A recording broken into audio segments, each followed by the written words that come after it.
একদিন মায়ের হাতে খড়গ দিয়ে নিজেকে শেষ করে দিতে চায় গদাধর। এক অনির্বচনীয় আলোয় ভরে যায় মন্দির।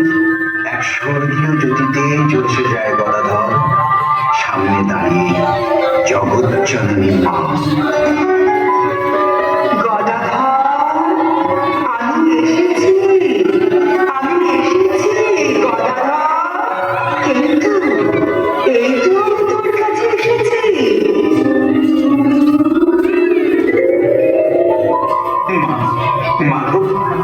তুই এসেছিস মা ভবতারিণী, তুই এসেছিস, তুই এসেছিস মা, তুই এসেছিস মা।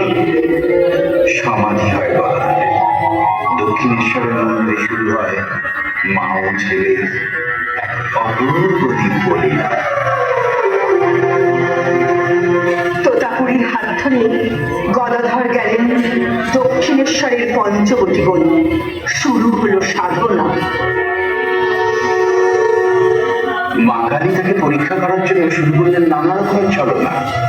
ভূত প্রেত ডাকিনী যোগিনীরা চারপাশে ঘিরে ধরে শুরু করলো উপদ্রব।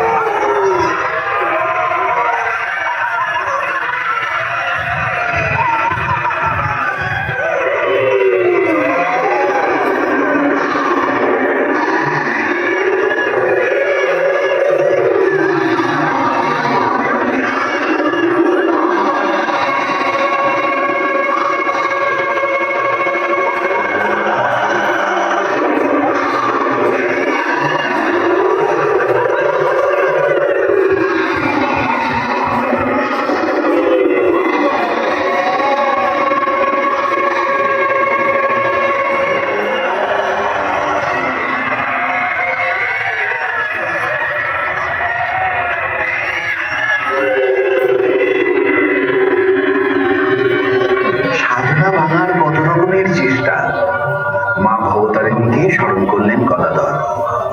মা এসে হাত রাখলেন তার পাগল সন্তানের মাথায়। তোর কোনো ভয় নেই, আমি তো আছি। গদাধর, তুই মন দিয়ে সাধনা কর, সিদ্ধি তোর হবে। মুহূর্তের মধ্যেই ভূত প্রেত ডাকিনী যোগিনী সব উধাও। নিশ্চিন্তে সাধনা শেষ করলেন গদাধর। মহাপুরুষের জীবনে অনেক অদ্ভুত ঘটনা ঘটে, যার কোনো ব্যাখ্যা সাধারণ মানুষ খুঁজে পায় না। একবার গরুর গাড়ি চেপে ঠাকুর আর মা শারদামণি চলেছেন কামার পুকুরে।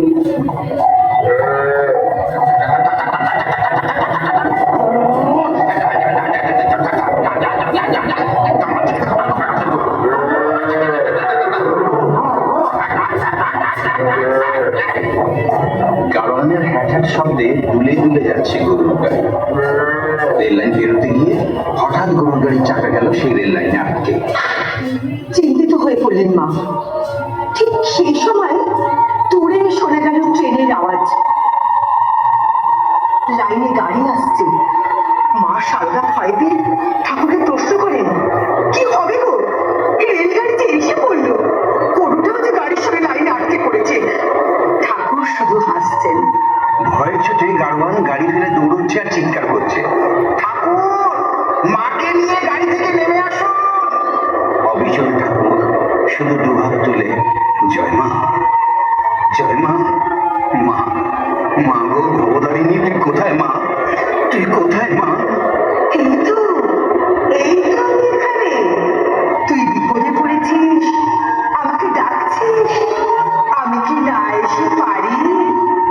সন্তানের বিপদে মা যেমন দৌড়ে এসে তাকে বাঁচায়, ঠিক সেইভাবে মা কালী হাত দিয়ে ট্রেনটা দাঁড় করিয়ে দিলেন। কয়েকটা মাত্র মুহূর্ত ট্রেনটা দাঁড়িয়ে গেল। কি অবাক ব্যাপার, চাকা লাইন থেকে আপনি বেরিয়ে গেল। আবার পথ ধরে চলতে শুরু করলো গরুর গাড়ি। ট্রেন তার লাইন ধরে চলে গেল নিজের রাস্তায়। নমস্কার, এইখানে শেষ হলো আমাদের অনুষ্ঠান যুগাবতার শ্রী শ্রীরাম পরমহংসদেব।